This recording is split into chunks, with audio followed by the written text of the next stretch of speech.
کبھی ڈسکنیکٹ ہی نہیں ہوتا.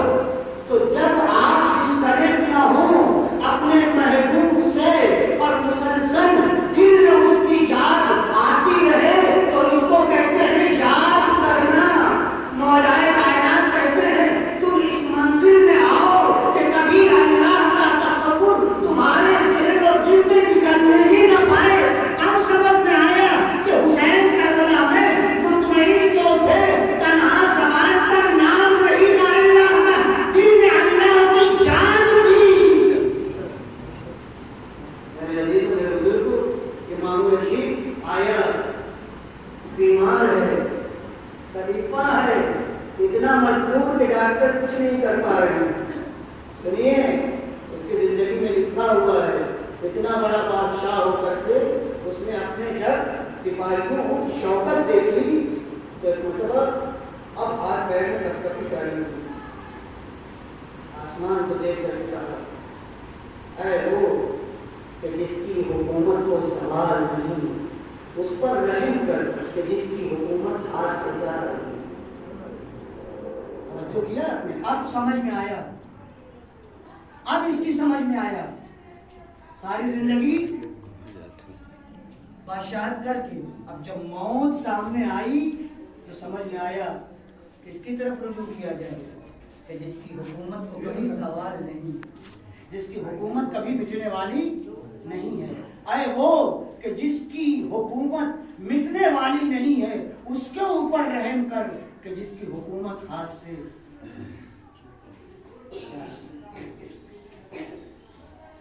میرے بزرگوں، اسلام میں موت زندگی کی دوسری تعبیر ہے.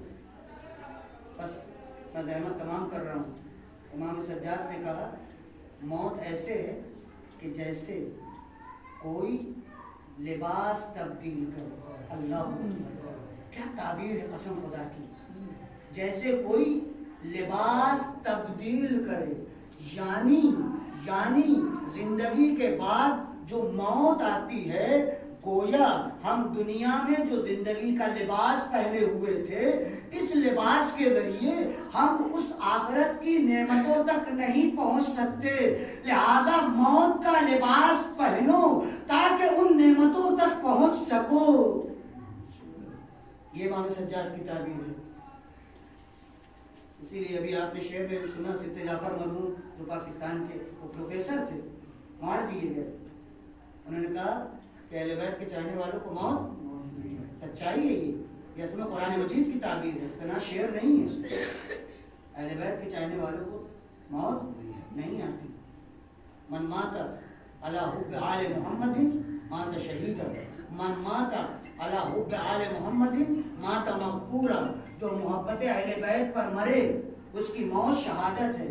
جو محبت اہل بیت پر مرے وہ مغفور اور توبہ قبول شدہ دنیا سے مرا ہے. مگر شرط یہ ہے کہ محبت اہل بیت ہو.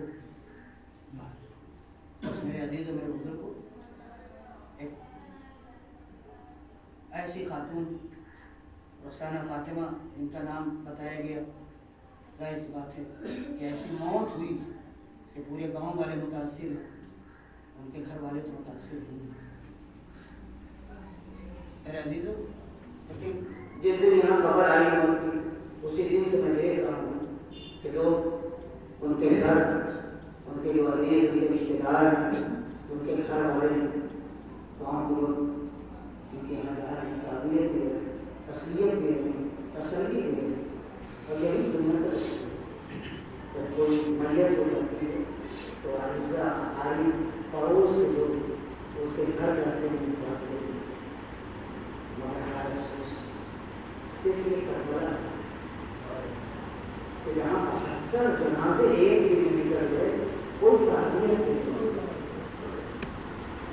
کوئی تسلی تعزیت کو دور کی بات. تو ان کو مراسا کرنا چاہتے ہیں تو شیر ہوا میں تازیانہ رہ جاتا ہے.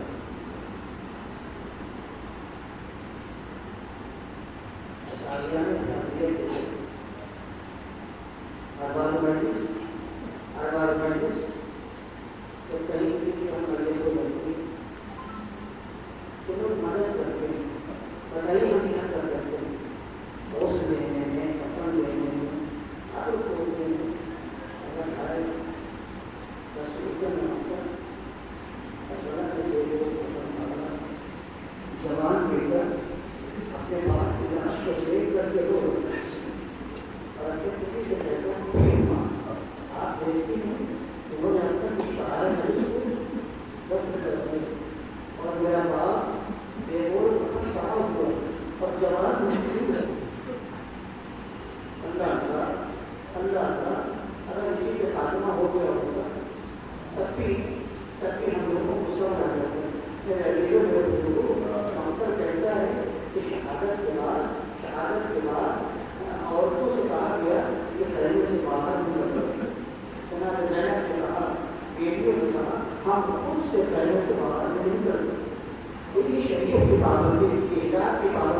اس سے پہلو پر کبھی غور کیا کیجیے. یہی مقصد ہے. جناب رحمت کا ہم سے نہیں کرنے لگے ملاقات کہا تو ہم آگ لگا دیتے. جناب رحمت خاموش ہو گئی, پھر بھی بات نہیں نکلی. ہاں ایک مرتبہ سید سجاد کے پاس آئی. اے بیٹا سید سجاد, دشمن ہمیں دھمکیاں دے رہا ہے. ابھی گفتگو ہو رہی تھی کہ پتہ چلا ایک خیمے میں آگ لگا دی گئی, دوسرا خیمہ جلنے لگا, تیسرا خیمہ جلنے لگا. علی کی لاڈلی ایک خیمے سے دوسرے خیمے میں, دوسرے سے تیسرے خیمے میں, کبھی بچوں کو باہر نکالتی ہے, کبھی سکینہ کو باہر نکالتی ہے, کبھی رقیہ کو باہر نکالتی ہے. اللہ اللہ, اب گھر میں کوئی مرد نہیں. علی کی لاڈلی کے لیے بہت سخت مقام ہے. اب کیا کریں, جوان بھتیجا ہے, جلتا ہوا خیمہ ہے, ایک مرتبہ خیمے میں جاتی ہے, خیمے سے باہر نکل آتی ہے, کچھ سمجھ میں نہیں آتا. ایک مرتبہ اللہ اکبر کہہ کے علی کا نام لے کر کے خیمے میں داخل ہوئی. راوی کہتا ہے کہ میں دیکھ رہا تھا, جیسے لگ رہا تھا کہ خیمے میں کوئی قیمتی چیز ہے کہ زینب اسے لینے جانا چاہتی ہے. میں کہوں گا ہاں, اس سے قیمتی کیا ہو سکتا ہے. وقت میں امام موجود تھا, زینب خیمے میں داخل ہوئی. ایک مرتبہ بیمار امام کو اپنے پشت کے اوپر لٹایا, جلتے ہوئے خیمے سے باہر آ گئی. اللہ اللہ, جب تالیاں لے کے بڑھا, جب کے سپاہی اس کے ساتھ ساتھ کوئی خیمہ ڈھونڈ رہا تھا, کوئی چادر لے رہا تھا, کوئی مسلح چھین رہا تھا. بیویاں آواز دے رہی تھی, یا رسول اللہ, الحیات یا رسول اللہ, مگر کوئی مدد کو نہیں آ رہا. فسيعلم الذين